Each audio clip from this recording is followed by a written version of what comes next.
Ajá, muy bien. Entonces, el día de hoy vamos a hablar, ¿sí?, sobre lógica, ¿ok? Lógica 1. Hablaremos un poco sobre la proposición, sobre la formalización, cómo se formalizan los argumentos, ¿no? ¿Qué estudia la lógica? La lógica estudia argumentos, estudia inferencias, ¿no? Bien, hablaremos sobre la formalización, este traslado, este reemplazo de signos, ¿no? Por otros signos, por otras variables.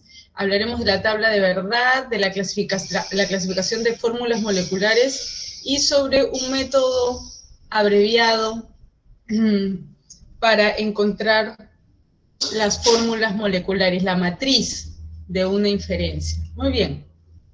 Entonces, ¿qué es la lógica? ¿Sí? ¿Qué es la lógica? La lógica es una disciplina filosófica, ¿sí?, que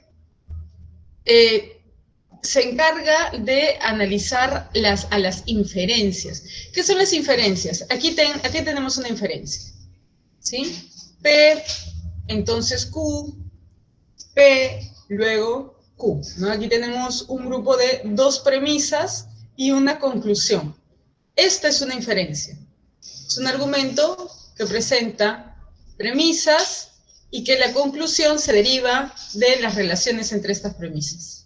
Entonces, la lógica es una disciplina filosófica que estudia las inferencias y, bueno, actualmente también se concibe la lógica como una ciencia formal, ¿no? Como una ciencia formal, y además también se le atribuye el objetivo de buscar la construcción de un lenguaje formal, ¿no? Esto también de repente lo podemos asociar con la sesión que le dedicamos al primer Wittgenstein, ¿recuerdan? Sí, a propósito del Tractatus Logicus Philosophicus, de cómo la lógica, de cómo el mundo como conjunto de hechos, ¿no? El mundo es todo lo que acaece, el mundo es todo lo que sucede, ¿no? Y el lenguaje como constituido a partir de proposiciones. Entonces, la relación entre lenguaje y mundo en el primer Wittgenstein era posible porque había un isomorfismo, ¿no?, que compartían una misma estructura lógica. Entonces, un poco algunas ideas sobre la lógica. Es una disciplina filosófica, es también concebida como una ciencia formal, ¿no? Pero podemos concluir que la lógica es una disciplina formal que estudia las inferencias, que estudia los argumentos en tanto conjunto de premisas, ¿no?, y conclusiones.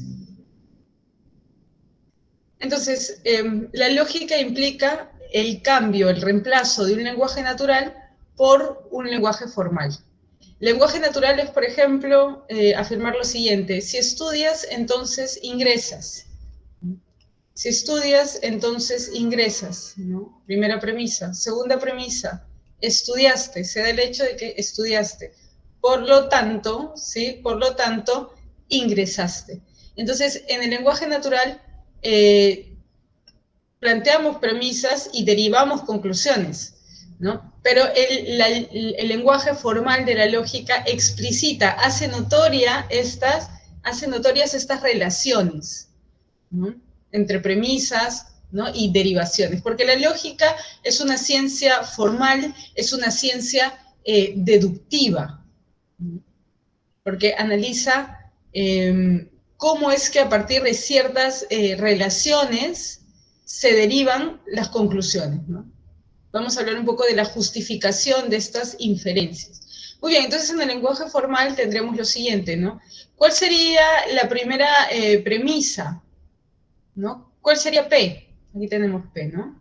Estudias, hablamos de hechos. Cada proposición, recordemos el primer Wittgenstein, ¿no?, refleja un hecho del mundo. En ese caso, ¿no?, la variable P expresa este hecho, el hecho de estudiar, ¿no? Si estudias, entonces es un conector gramatical.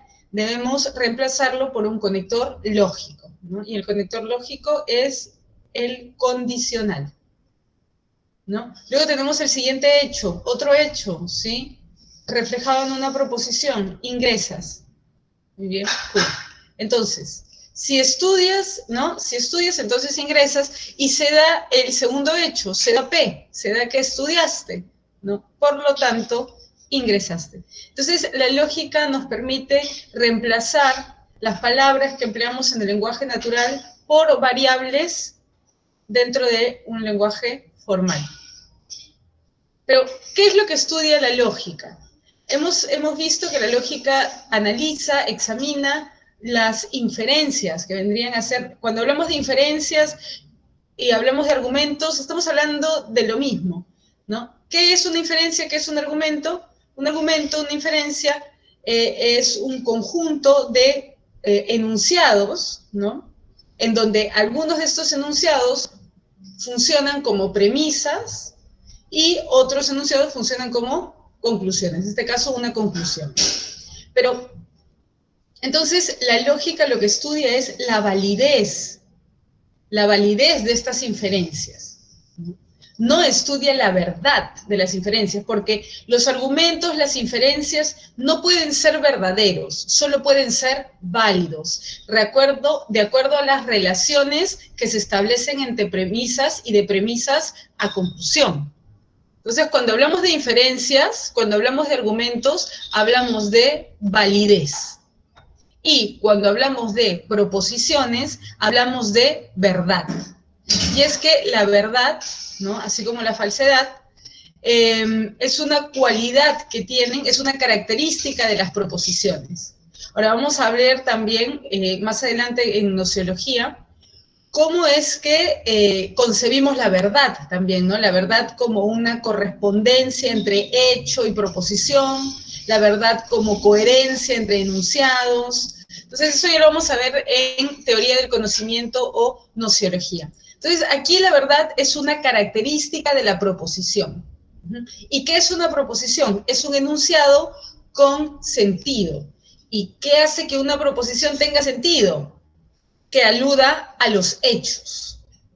Pero ya hemos hablado un poquito sobre la discusión entre el Círculo de Viena, este positivismo, este empirismo lógico, este neopositivismo, este empirismo lógico, y también la crítica desde el racionalismo crítico de Karl Popper, ¿no?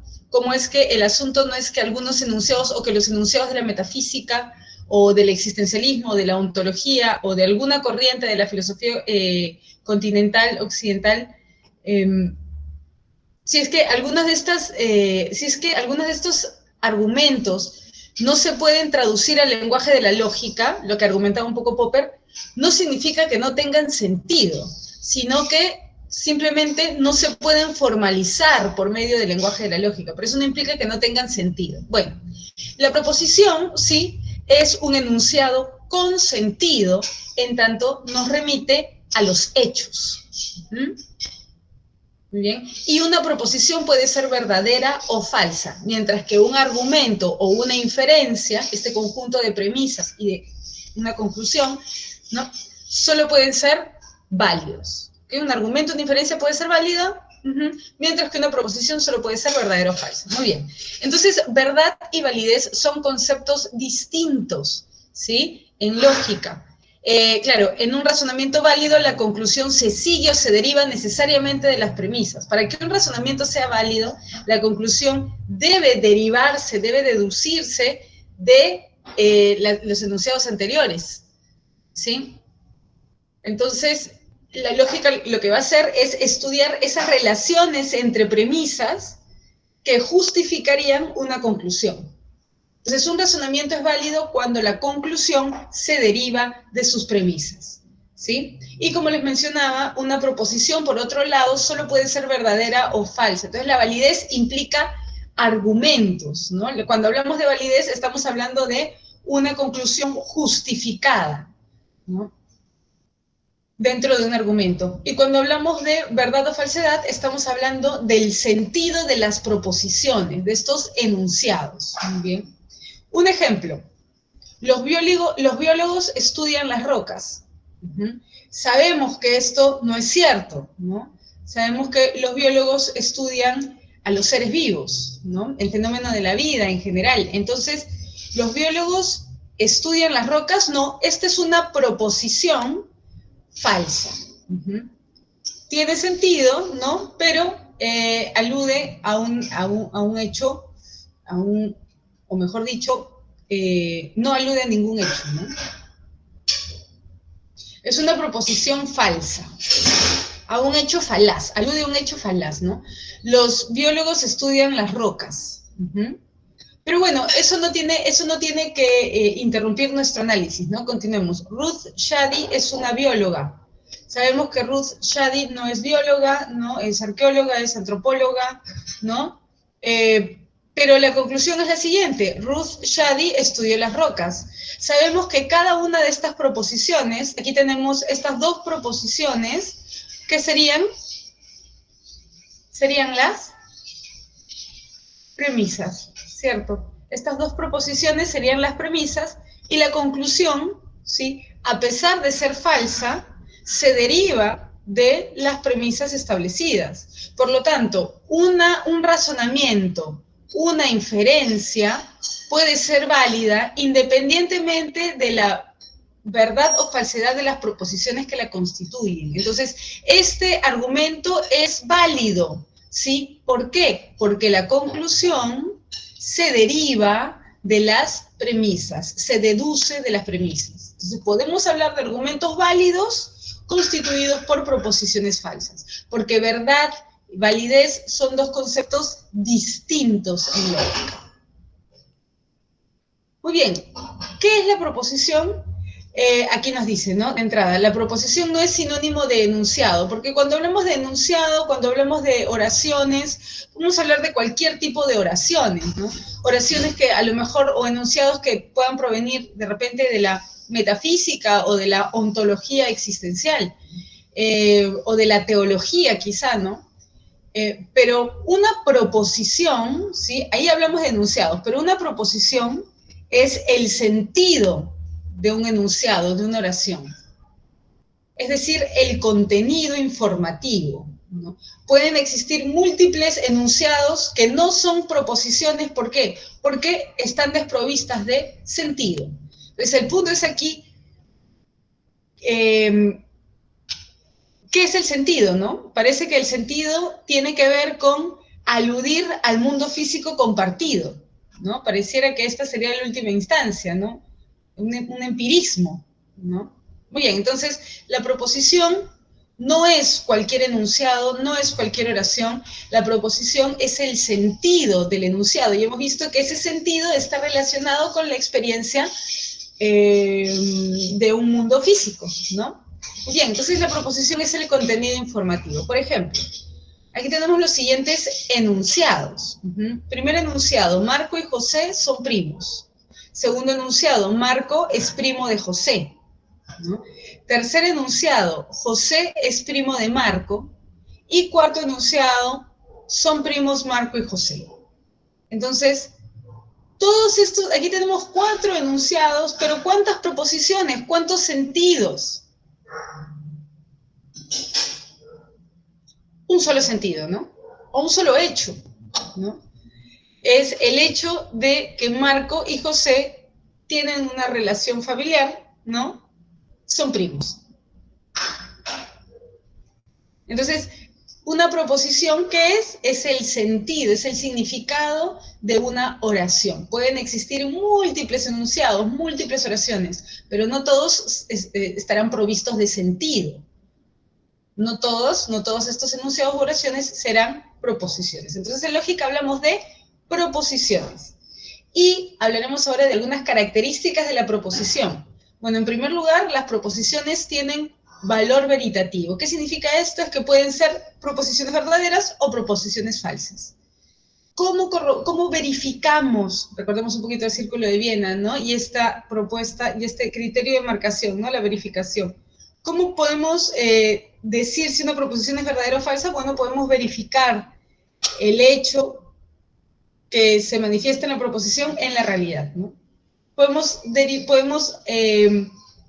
calificar una proposición como verdadera o falsa. Muy bien. Además, las proposiciones tienen una función informativa o descriptiva, ¿sí?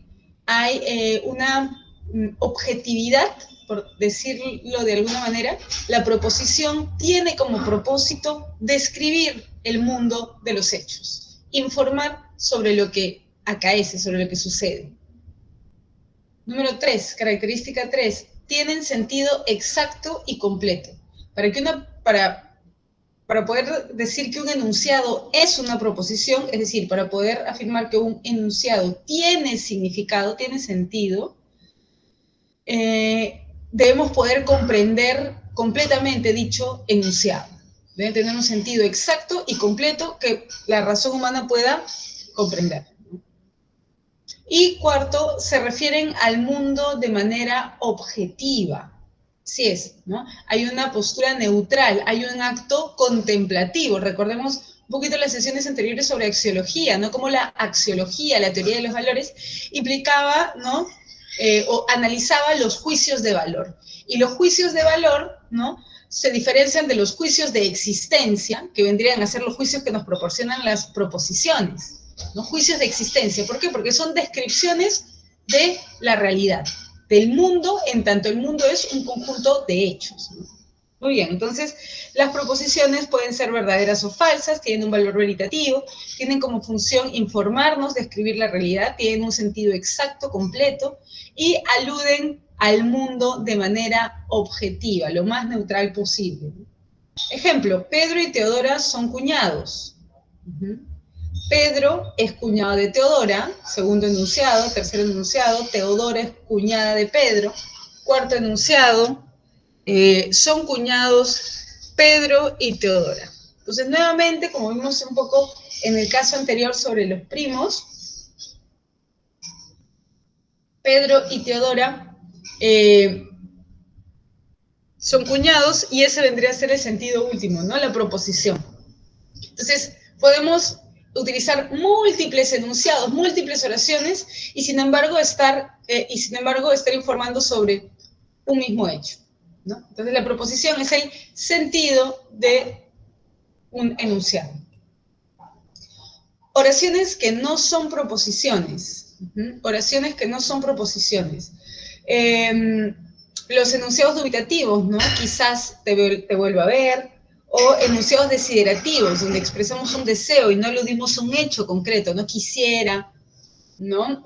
No sé, un PlayStation, interrogativas.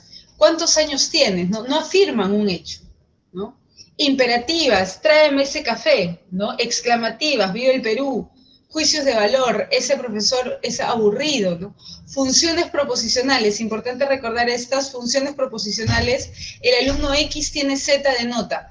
¿Por qué todas estas no son proposiciones? Porque tienen que ver con nuestra subjetividad, ¿no? Quizás te vuelva a ver, quisiera, ¿no? En este caso es una pregunta, una oración imperativa, una exclamación, un juicio de valor.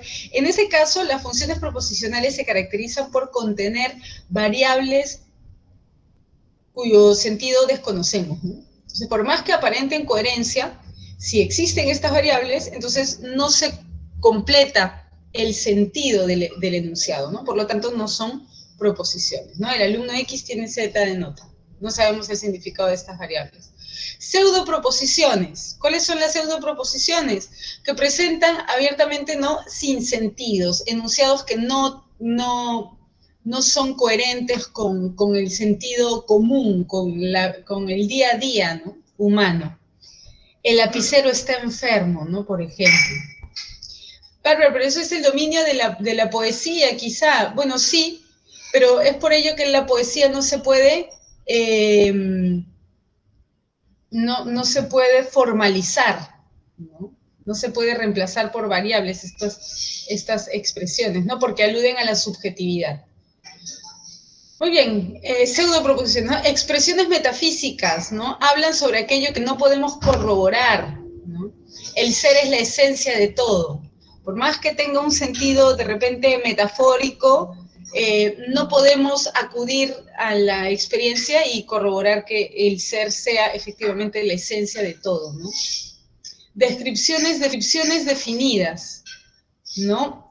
Aquellas que pueden ser reemplazadas por un solo nombre, ¿no? Por ejemplo, el libro que escribió Platón sobre la justicia, la república, ¿no?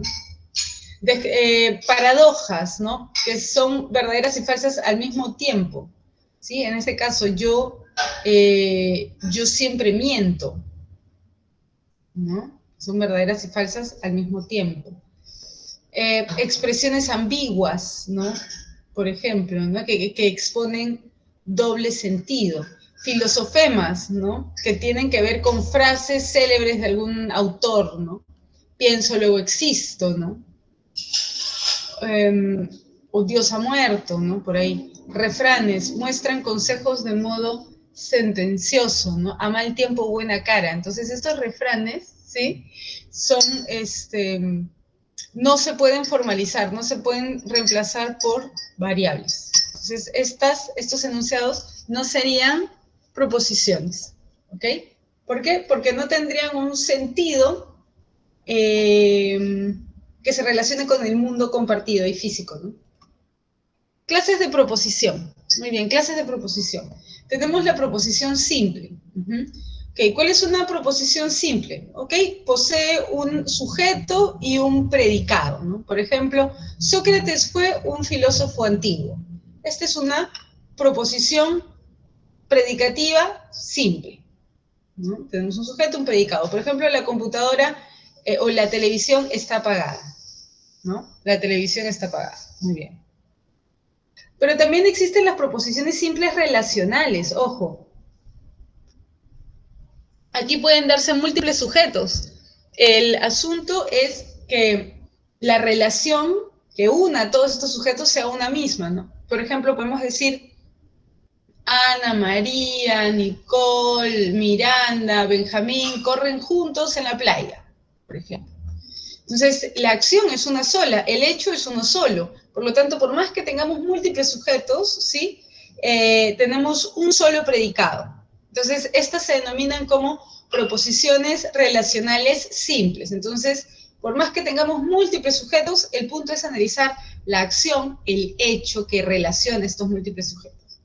¿Okay? Entonces, tenemos proposiciones predicativas, ¿sí? Simples, sujeto y predicado, y proposiciones relacionales simples, múltiples sujetos. ¿Ok? Listo. Entonces, a ver, un ratito. Entonces, no sé si va quedando claro todo por ahí.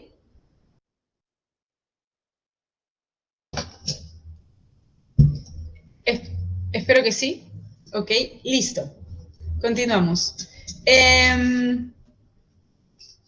Muy bien, entonces, listo. Tenemos dos clases de proposiciones. No poseen conectores gramaticales, ¿sí?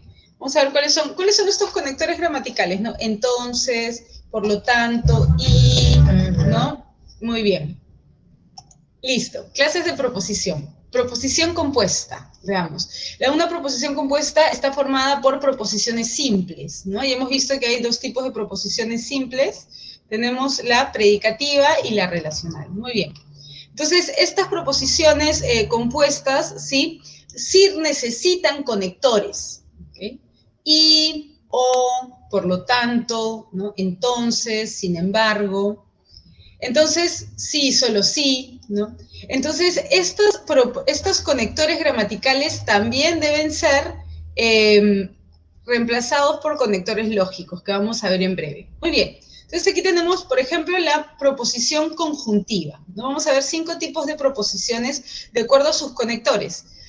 Proposición conjuntiva. Las proposiciones conjuntivas sí presentan una conjunción gramatical, ¿no? Y. Pero también pueden ser aquellas que presentan pero, aunque, sin embargo, ¿sí? Entonces, todas estas proposiciones dentro del lenguaje natural, ¿sí? Se traducen al lenguaje formal como una proposición conjuntiva, aquellas que presentan y más de un hecho, ¿no? Pero también más de un hecho, aunque más de un hecho, sin embargo, más de un hecho, ¿no? Entonces, proposiciones conjuntivas. Luego tenemos la proposición disyuntiva. La proposición disyuntiva, ¿sí? Es una proposición que presenta el conector o, ¿sí? Dos opciones, o, u, hora, hora, ¿no? Y dentro de las disyuntivas tenemos la proposición disyuntiva inclusiva. Entonces, aquí hay dos alternativas que pueden ser admitidas conjuntamente. Por ejemplo, ¿es cantante o compositor? ¿Es cantante o compositor? Se pueden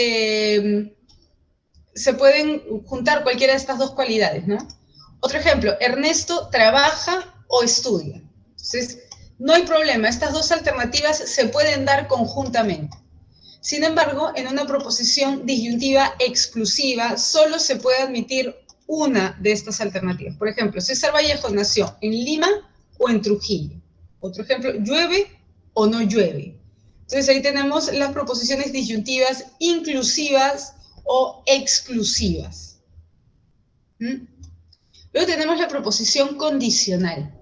Ahora, la proposición condicional aparece en el lenguaje natural como un sí, entonces, o si es que, por lo tanto, ¿no?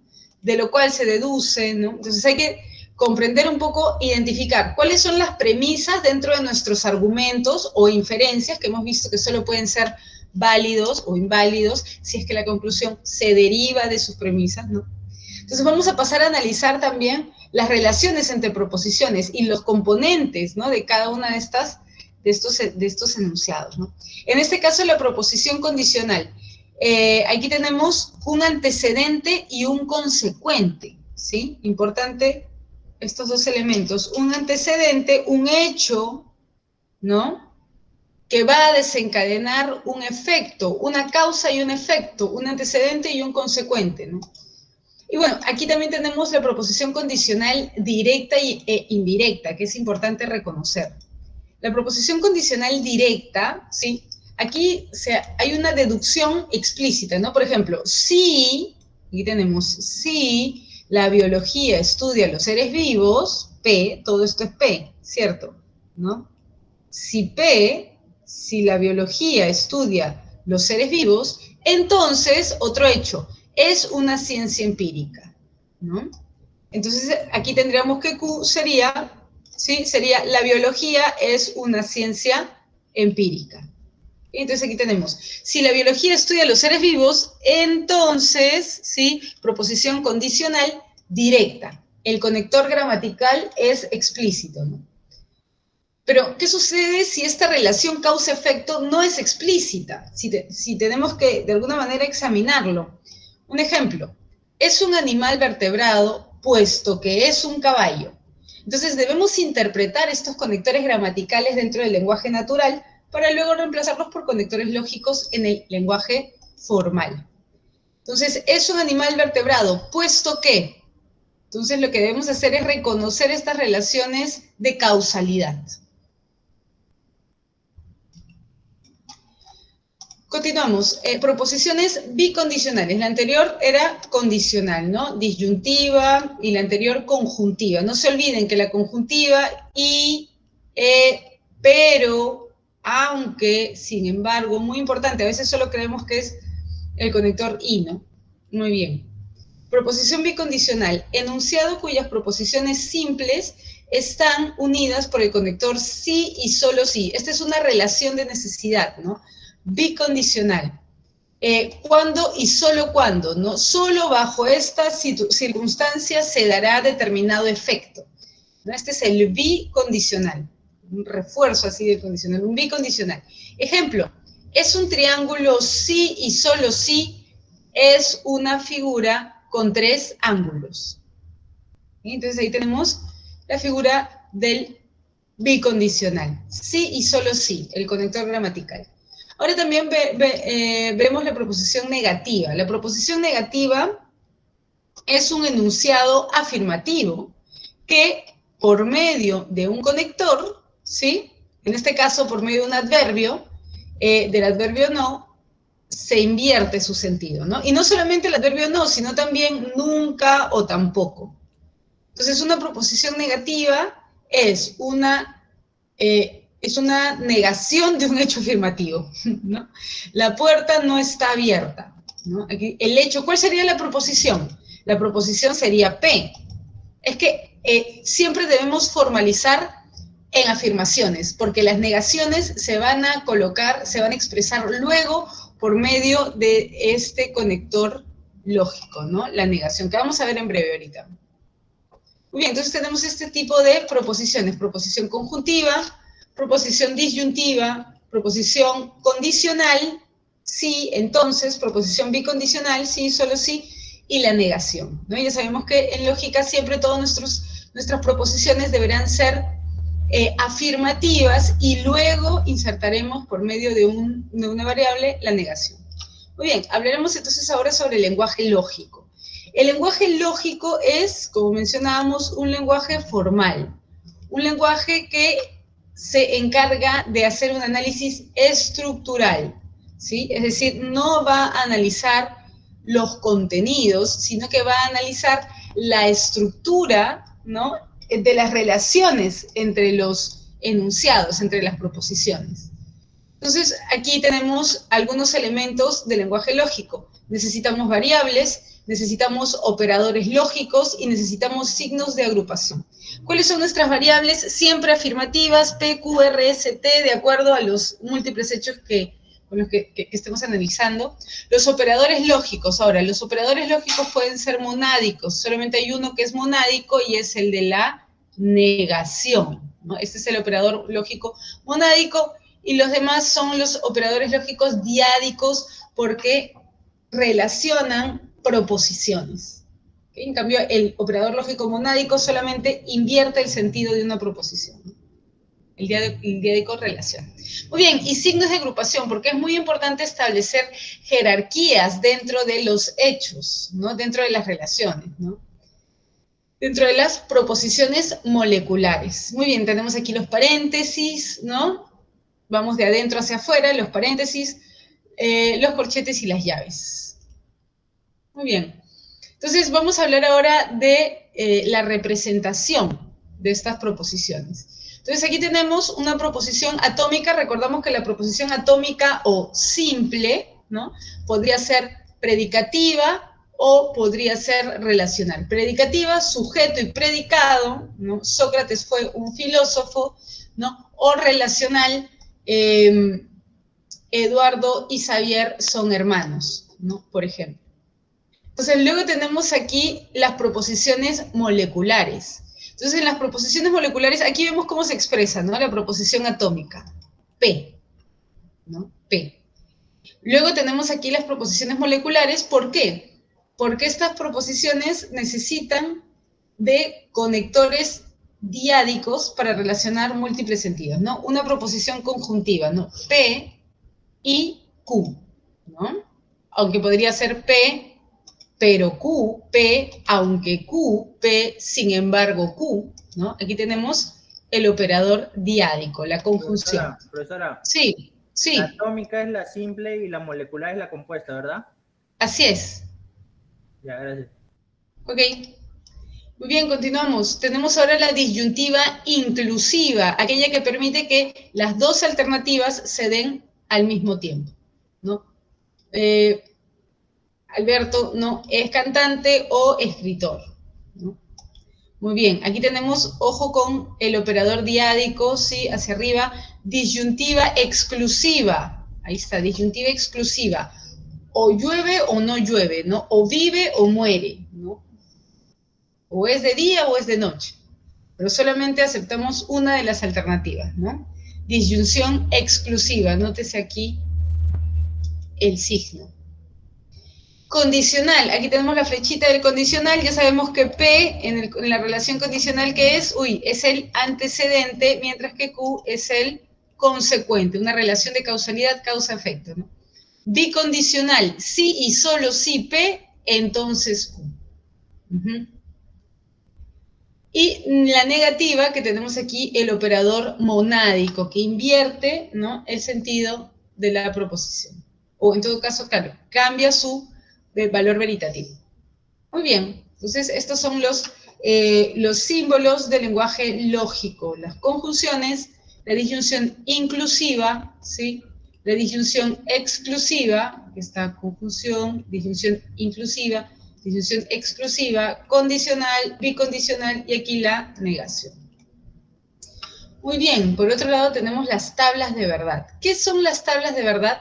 Son un artificio, ¿sí? Son un artificio que nos permiten ordenar un poco los valores veritativos de nuestras proposiciones y así poder encontrar, ¿sí?, el resultado final, ¿no?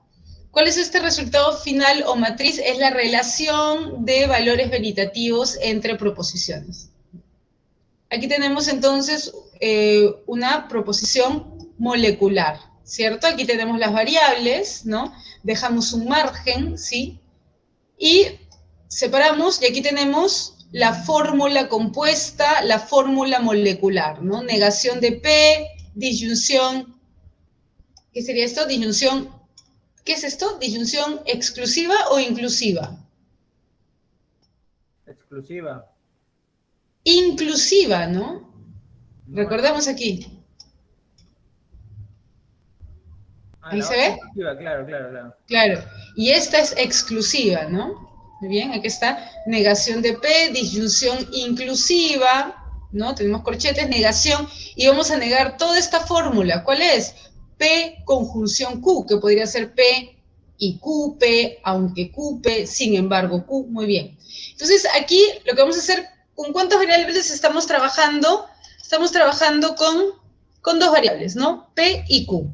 Y aquí entra también una fórmula que implementó Wittgenstein, que se ponía a colocar sobre la base 2, ¿sí? A la n, es decir, sobre la base de 2 colocábamos el número de variables para arrojar el número de valores veritativos, ¿no? En este caso, sobre la base 2, ¿no?, colocaremos el número de variables, es decir, 2 a la n, 2 a la 2, ¿no? ¿Ok? 2 a la 2, ¿no? Es el número de variables proposicionales, ¿sí? Muy bien, y en este caso, 2 a la 2 nos arroja 4, y efectivamente son 4 los arreglos aquí, ¿no? Aquí tenemos el primer arreglo, segundo arreglo, tercer arreglo, cuarto, ¿no? Este es el conjunto de los valores. ¿Qué sucede cuando los valores de P y Q son estos? ¿No? Entonces, iniciamos siempre con la variable P, ¿sí? Y colocamos los valores en orden, ¿no? Si son solamente 4 relaciones de valores, tendremos que colocar 4 filas, y por lo tanto la primera será verdadera, la segunda verdadera, la tercera falsa, la cuarta falsa. Si fueran 3 variables, verdadero, verdadero, verdadero, falso, falso, falso. Si fueran 4 variables, verdadero, verdadero, verdadero, verdadero, falso, falso, falso, falso. Entonces va en orden, ¿no? Esa primera columna. La segunda columna, en la segunda columna ya tienen que ir los valores intercalados, ¿no? Verdadero, falso, verdadero, falso. Como les mencioné, esta tabla es un artificio para calcular un poco la matriz, ¿no? La matriz de la fórmula molecular. Muy bien, ¿qué es la matriz de la fórmula molecular? Es el resultado final, es el conjunto de los valores veritativos de las diferentes relaciones. ¿Okay? Entonces veamos. Aquí tenemos, sí, lo siguiente. Entonces, colocamos, ¿no?, los valores de verdad. Empezamos desde el paréntesis, ¿no? Si es verdadero y verdadero, ¿ok? Una conjunción que posee los dos elementos verdaderos arroja verdadero, ¿ok? Sin embargo, tiene una negación afuera, entonces debo cambiar ese valor, ¿no? Nos queda como falso, y aquí se queda, este es el resultado, ¿no?, de los corchetes. Muy bien, nos quedamos con este falso, ese sería el resultado final de este paréntesis, y luego trabajamos aquí con el valor P, pero aquí tenemos que el valor de P es verdad, ¿no? Valor veritativo verdadero, pero aquí hay una negación, por lo tanto lo invertimos, falso. ¿Y ahora qué vamos a hacer? Vamos a trabajar con este falso, ¿no?, y este falso de aquí, y vamos a analizar un poco. Si se poseen dos valores veritativos falsos en una disyunción inclusiva, ¿qué valor arroja? Falsedad. Y eso es lo que vamos a hacer con cada una de estas relaciones. Es decir, vamos a cambiar el valor veritativo de las dos proposiciones que tenemos aquí, P y Q, y vamos a ir arrojando todos estos valores posibles, ¿no? Todos estos valores que hemos sacado son valores parciales. Y recordemos aquí, ¿cuál es el conector lógico con mayor jerarquía? Este de aquí, ¿no? Esta disyunción inclusiva. Entonces es muy importante también identificar el conector lógico con mayor jerarquía, ¿no? Muy bien, entonces, ¿qué nos permiten las tablas de verdad? Nos permiten mostrar, ¿no?, de forma ordenada todas las combinaciones posibles de los valores de las variables de una proposición. Aquí tenemos todos los valores en todos los casos posibles de relación. Entonces, mientras el asunto con las tablas de verdad es que se tornan en un artificio engorroso, porque supongamos que tenemos 12 variables o 15 variables, ¿no? Se vuelve un poco más complicado. Y es por eso que vamos a optar también por otro método. Vamos a hablar también del método abreviado. Pero antes, vamos a recordar un poco cuáles son los valores veritativos que arrojan las relaciones entre variables. ¿Hasta el momento se está comprendiendo todo?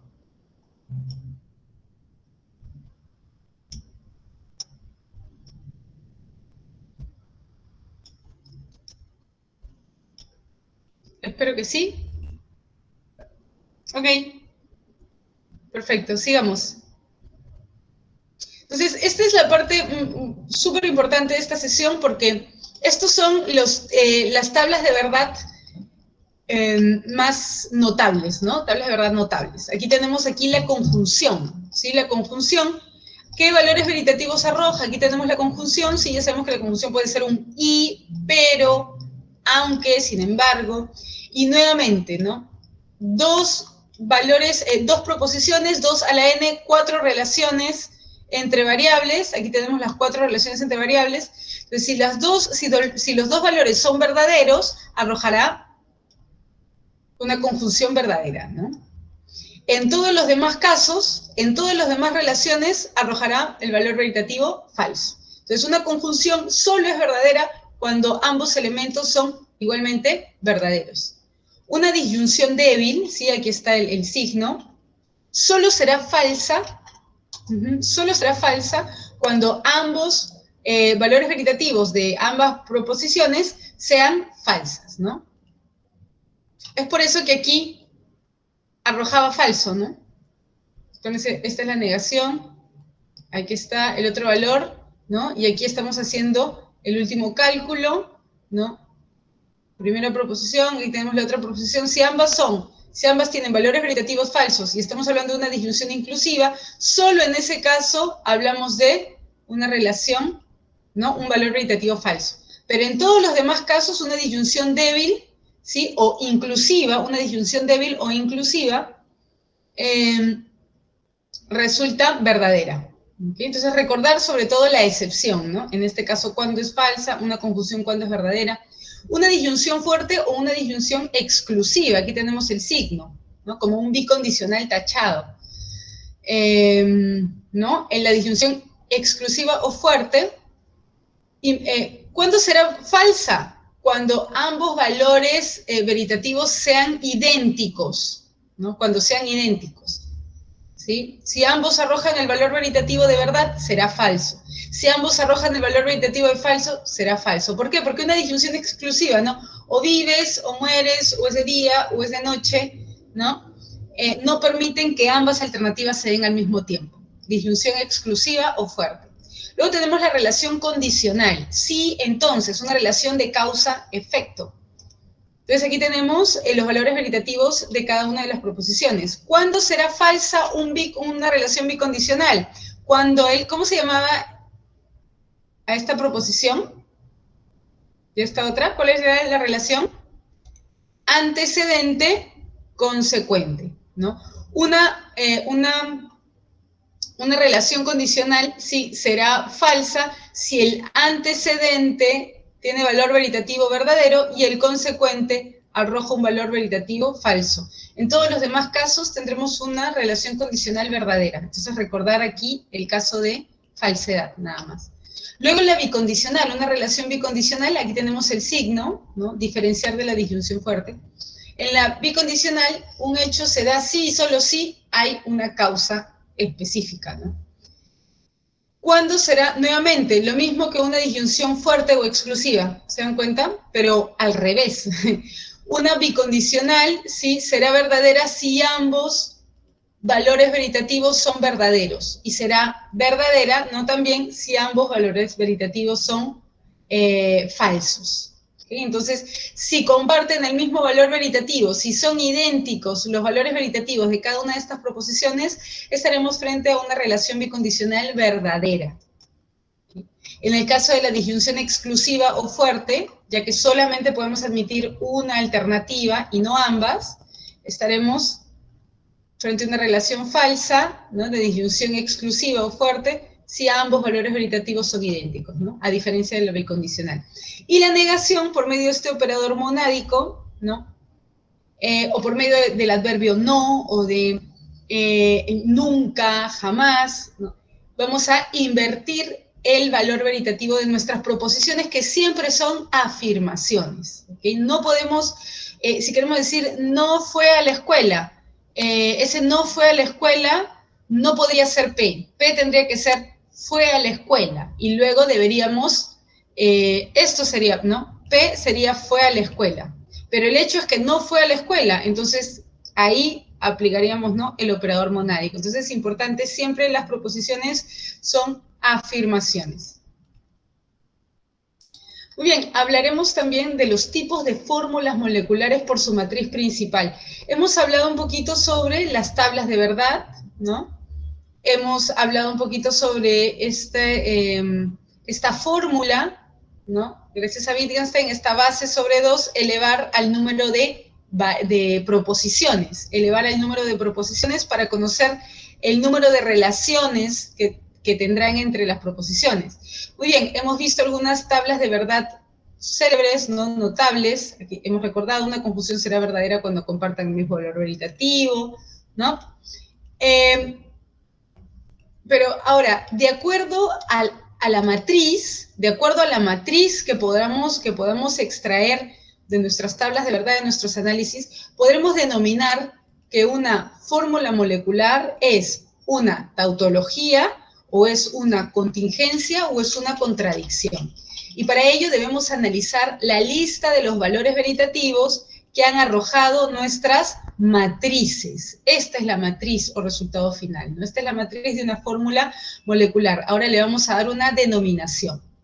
Entonces, una tautología, ¿sí? Una tautología es una fórmula cuya matriz presenta únicamente valores verdaderos, ¿sí? Aquí nos dice, es verdadera solo en virtud de su forma lógica, sin importar el valor de verdad de las proposiciones simples que las componen. Es decir, solo a nivel estructural, ¿no? Sería una tautología, más allá de los contenidos, porque hemos visto que una inferencia puede ser válida, ¿no? A pesar de que sus proposiciones sean falsas. Hemos visto cómo validez y verdad son dos conceptos distintos, ¿no? Una inferencia, un argumento puede ser válido, una inferencia, un argumento puede ser válido, mientras que una proposición solo puede ser verdadera o falsa. Muy bien, entonces una tautología implica una matriz principal llena de valores veritativos verdaderos. Una contingencia. Una contingencia es una fórmula, es la matriz de una fórmula molecular que posee valores veritativos tanto verdaderos como falsos. Es decir, esta matriz, ¿no? Esta fórmula molecular sería una contingencia, porque por lo menos tiene un valor veritativo distinto, ¿no? Basta con que uno de los valores sea distinto para que ya estemos frente a una contingencia. Muy bien, aquí nos dice, la tabla de verdad de la matriz principal tiene por lo menos un valor veritativo verdadero o un valor veritativo falso, ¿no? Una contingencia alude a que algo puede o no puede suceder, ¿no? Es algo contingente. El mundo de los hechos es el mundo de la contingencia, porque pueden o no pueden suceder. ¿no? Determinados hechos. Y una contradicción ya implica una matriz principal cuyos valores veritativos sean todos falsos. Entonces ahí hablamos de una contradicción. Muy bien, entonces estas son las clasificaciones para las fórmulas moleculares. Podemos hablar de tautología si todos los valores son verdaderos, de contingencia si algunos valores son verdaderos y otros falsos, y de contradicción si todos los valores dentro de la matriz principal son falsos. Vamos a hablar ahora un poco sobre la formalización de las inferencias. ¿Cómo formalizamos inferencias? ¿Qué es formalizar? Formalizar es reemplazar los signos del lenguaje artificial por un lenguaje formal.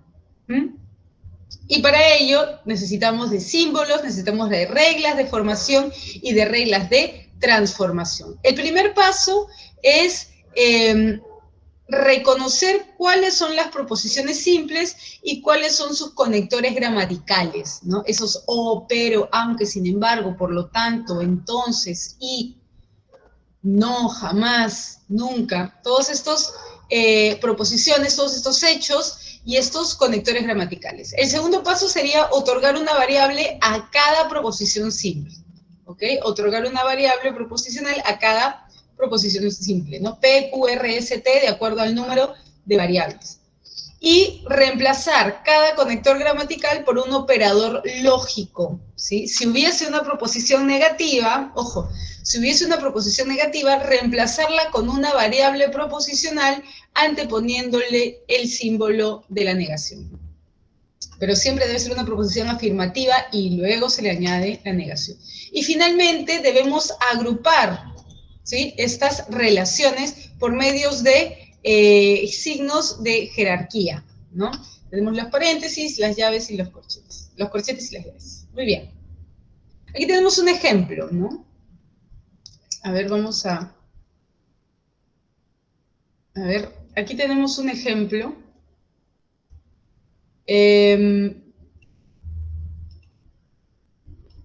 Listo. Entonces, si los colegios prohíben el uso de zapatillas y gorros, entonces David no será admitido con sus zapatillas. Y los colegios prohíben tanto el uso de zapatillas como el uso de gorros. Por lo tanto, David no será admitido con sus zapatillas. ¿Cuáles son los hechos? ¿Cuáles son las proposiciones simples? ¿No? Aquí tenemos, a ver, si podemos identificar cuáles son los conectores gramaticales, ¿no? Sí, ¿no? Si los colegios prohíben el uso de las zapatillas. Y aquí tenemos todo un hecho, ¿no? Los colegios prohíben el uso de las zapatillas. Ok, aquí ya tenemos P. Este es el primer hecho.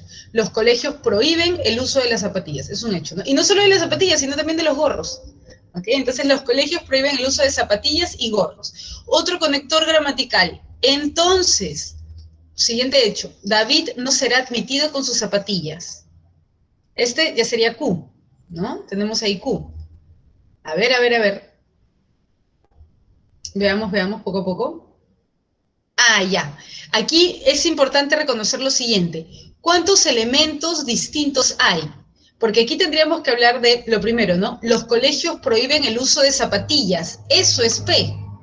Pero otro enunciado sería, los colegios prohíben el uso de los gorros. Entonces, para cada elemento, una proposición distinta, ¿sí? Luego tenemos un siguiente hecho. Ahora sí, tenemos un siguiente hecho. David no será admitido con sus zapatillas. Es una negación, ¿cierto? Ahí tenemos el conector, es una negación. Vamos a colocar el hecho en afirmación, ¿no? David será admitido con sus zapatillas. Entonces, importante aquí reconocer que a diferentes elementos, diferentes proposiciones, ¿no? Los colegios prohíben el uso de zapatillas. ¿Por qué? Porque aquí hay un conector. ¿Se dan cuenta? Aquí hay un conector, el conector conjuntivo. Entonces estamos hablando ahí de dos proposiciones, ¿no? Los colegios prohíben el uso de zapatillas. Siguiente hecho, los colegios prohíben el uso de gorros. Siguiente hecho, David será admitido con sus zapatillas, a pesar de que esté en negación, luego lo vamos a negar. Y otro conector y, los colegios prohíben tanto el uso de las zapatillas como el uso de gorros. Ahí ya nos damos cuenta que son dos elementos distintos, dos hechos distintos y merecen su propia proposición. Muy bien. Por lo tanto, David no será admitido con sus zapatillas, ¿no? Por lo tanto, no R. Entonces, aquí tenemos si P y Q, ¿no? Si P y Q, si los colegios prohíben el uso de las zapatillas y de los gorros, entonces David no será admitido con sus zapatillas, no R. Eso es lo primero que sucede, ¿no? Corchetes. Y este I lo colocamos aquí con este símbolo de conjunción. Y los colegios, y se dan dos hechos, y los colegios prohíben tanto el uso de zapatillas, ¿no? Tanto y, ¿no? El uso de zapatillas como el uso de gorros. Por lo tanto, aquello que antes era solo una hipótesis, ¿no? Ahora se convierte en realidad. Por lo tanto, David no será admitido con sus zapatillas. Muy bien, entonces ahorita ya estamos fuera de tiempo. Espero que se haya comprendido. Vamos a continuar en la siguiente sesión. Muy bien, entonces espero se haya comprendido y nos vemos el siguiente miércoles. Ok, muchas gracias a ustedes. Chau, chau.